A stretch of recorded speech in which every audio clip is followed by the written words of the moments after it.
How are you? I miss you. I can't do without you. Don't worry. You see, all that will change. You see, and in marriage, you have to learn, and relearn. Yes. You learn, you unlearn, and relearn. So, how do we learn in marriage? We learn a lot of things in marriage because where you are coming from, what if you are coming from different backgrounds? You have different beliefs. Yeah, kind of way. You have different background, different perspective of life, how you see life. You have different hobbies, different temperament. You dislike everything about you and your body. Totally different. Now, how do you learn? You have to learn the temperament of your spouse. You have to learn their dislikes, their likes, their hobbies, their love languages. There are a lot of things you have to learn about your spouse. Because you can come from where you're coming from, you can like grammars. Your husband does not like grammars, or your wife, your partner does not like grammars. You just and you don't even know what you know what I'm saying? Although maybe you are hearing a different person, but you're not tested because maybe where you're coming from, you don't listen. So guess what? You have to learn how to make that because it's part of the little things that make money work. Just can't just stay there and just like, me, we are not, we don't know. They're not very good. In my house, in my family, we don't do this. Where I'm coming from. Where I'm coming from. And it's small thing. Where I'm coming from. Every small where I'm coming from. My sister, my brother, you need to learn. You know what I'm saying? These are the little things you learn. You learn the temperaments of your husband or your wife. Everybody have their own temperament. Is he a sanguine? Is he a melancholy? Is he a phlegmatic? Is it you? Oh, there are different temperaments. Okay, what's your husband's temperament? What's your wife's temperament? If you know that, that's when you will know how to accommodate them and relate to them. You will know how to communicate with them. These are the things that you have to learn from your spouse. What is his dislike? What is her dislike? What is her likes? What makes her tick? What makes her strong? What makes him tick? What's his strength? What's his weakness? What's her? You understand? These are the things you have to learn in marriage. There are a lot of them, but you don't want to make this video very, very long. So we're just trying to pick one or two to explain these things that you have to learn in marriage. You have to learn. You don't always say, "I'm coming from here." This will make we are two. Become one. We are no more. Yes, we are two, but inside that group of people now become one. How do you become one? You become one because you have to compromise, right? Yes, you have to compromise. You have to come to a place of compromise. That okay for each other to make the marriage work. Okay, I don't like this. You like this. Okay, how are we going to do? How are we going to be? Make it okay. I don't like this. You don't like this. Okay, what are we going to do to make us make the thing work? Since you don't like this, I don't like this. Okay, what are we going to do? What's that thing that all of us want? Yes, that can push this marriage forward. That's learning. And the other one, unlearning. You unlearn self-centeredness. Because every human being has that little tendency of being self-centered for yourself and yourself alone. So you need to, as a matter of fact, unlearn the fact that you are no more alone. You need to unlearn the fact that you no more live yourself alone. Yes, you need to unlearn the fact that it's not just me, myself, and I alone now. You have somebody to cater for. You have somebody to put into consideration their emotions, their life. You need to unlearn self and you need to bring out, you need to, inculcate in yourself that look, it is no more you alone. There's somebody else there's somebody else that you will look out for. Yes, look out for. There's someone you're thinking of. There's someone you are in fact, it is no more me, it's not ours. Yeah. That's why most times when we got married, I remember in those days, anytime if you still need to even unlearn how the way you communicate and relearn effective communication in relationship. Yes. The way you talk. You understand what I'm saying? I remember when we got married, and that period, most times when I want to talk, I'll say, my this, my house, my this, my this. My wife correct me. I said, no, it's not your house, it's our house. It's not your car or whatever. It's our car. It's not your money. It's our money. So I had to gradually unlearn those, even the way I speak in my communication, and the way I think, and I had to inculcate in myself the fact that look, now it's no more me, it's our. It's no more I, our. So now I don't even say it anymore. Our house, our car, our money, our property.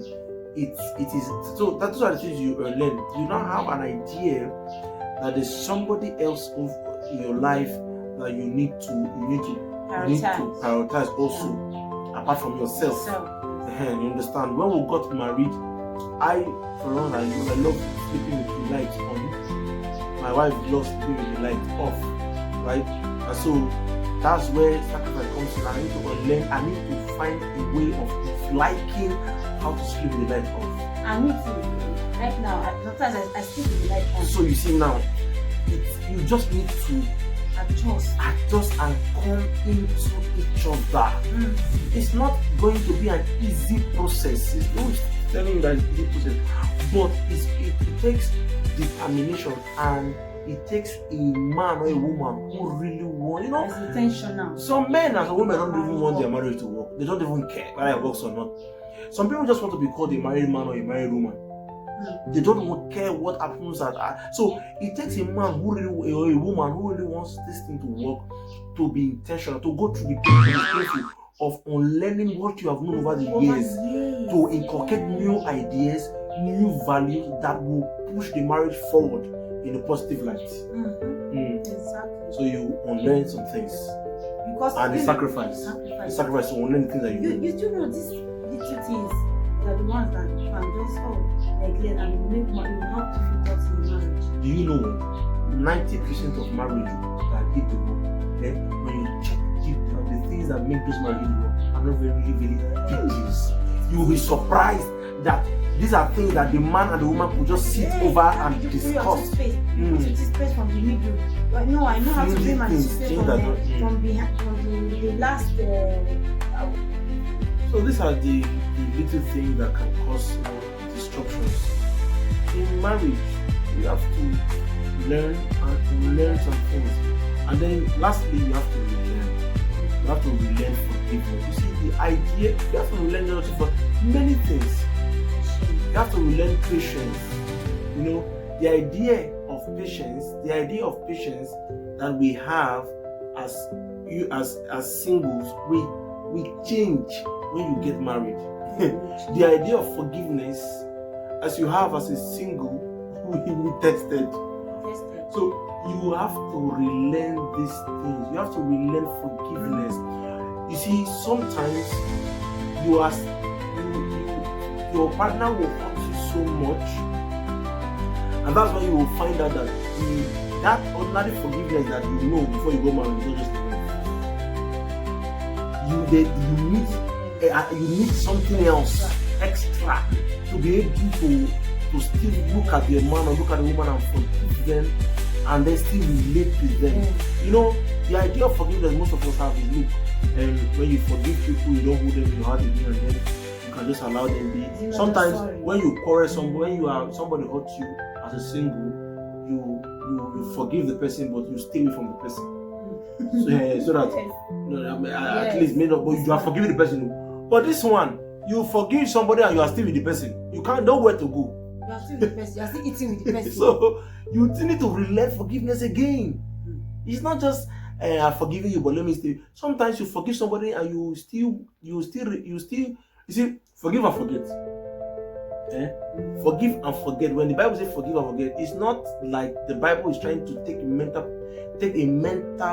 away that mental picture of the offense. In fact, as a matter of fact, many a times, many of us do not forget that mental picture of the offense will still be with us for a very long time. But we are human. And yet you are forgiven. It does not nullify the forgiveness. The fact that you still remember the event does not nullify the fact that you are forgiving the person. When the Bible says forgive and forget, it was not trying to say that, look, when you forgive, then you automatically, there's the mental picture of that event automatically erases from your mind. That's not true.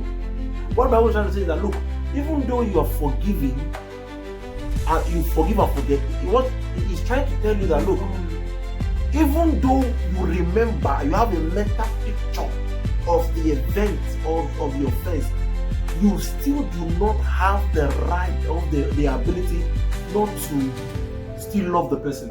That what it means. So forgive and forget means I've forgiven you and I still love you, even though you have offended me. And because I still love you, I will still have to deal with you. I will still have to roll with you. I will still have to be with you. So it's not like you have forgotten the event. Just like you just that even though you remember the event, you still love the person enough to still be with the person. So it's not an easy task. It can help. You need the help of the Holy Spirit. So in this sense, you will learn patience. It's not the kind of patience that you are single. Single. You don't want to do something. I cannot take that. You will take it. If I marry, I cannot take that. You will take that. I cannot take that. When you enter marriage, we take times 10 of that. You will take that. When you are in this marriage, times 10 of what you say you cannot take as single. Take it. You will just need to relearn patience. Bible calls it, I don't even call it pain, I call it long suffering. That's what the Bible calls it. It's long suffering. So part of the fruit of the Holy Spirit. So you need to relearn that. You need to allow the Holy Spirit to still work. Is it the one that you'll be telling your spouse particularly, please don't do this, don't put this thing so and he still does it, or she still does it. Year in, year out. And 7 years of the marriage. 8 years. That's where the spirit of 10 patience, years. spirit of long suffering comes. It melts your heart and know that, okay, I just have to forbear. One day, these are forbearance. Yes. So you need to relearn that. The idea of patience, as a single, when you come, it's not going to be the same patience The idea of when you get married. Because the reality will dawn on you. This person, except that's what I say, except nobody, like I said, nobody goes into marriage with the aim of graduating. Except you enter a marriage with the aim of graduating. And we'll talk about that in other videos. But you have to relearn patience. You have to relearn forbearance. You have to relearn forgiveness. You have to relearn tolerance. And even at times, you still have to relearn love. Because the idea of love as a single, as a single now, all of you are going now, he's taking you to recognize that Mr. Bitch in the public, but the friend you're playing, I can't be. When he leaves you, you go back to his house, he will still call you. How are you? I miss you, I can't do without you. See, all that will change. You see, that love is still there, but it will be redefined. Yes, exactly. That's broad. It will be redefined because that butterfly in your tummy will not be there for you again sometimes. See, what will now be sustained? That's why. You will not be there. That's why. So I heard Bishop Oyedepo and Pastor Oroko. Apostle Oroko, he said, "Love is not enough." That's why. If you marry somebody because you love the person alone, the marriage will not last. You see, a lot of things that are involved. So you will redefine your love again after marriage when you are living with the person now. Yeah. Love will redefine because you will not find out that this is not this man.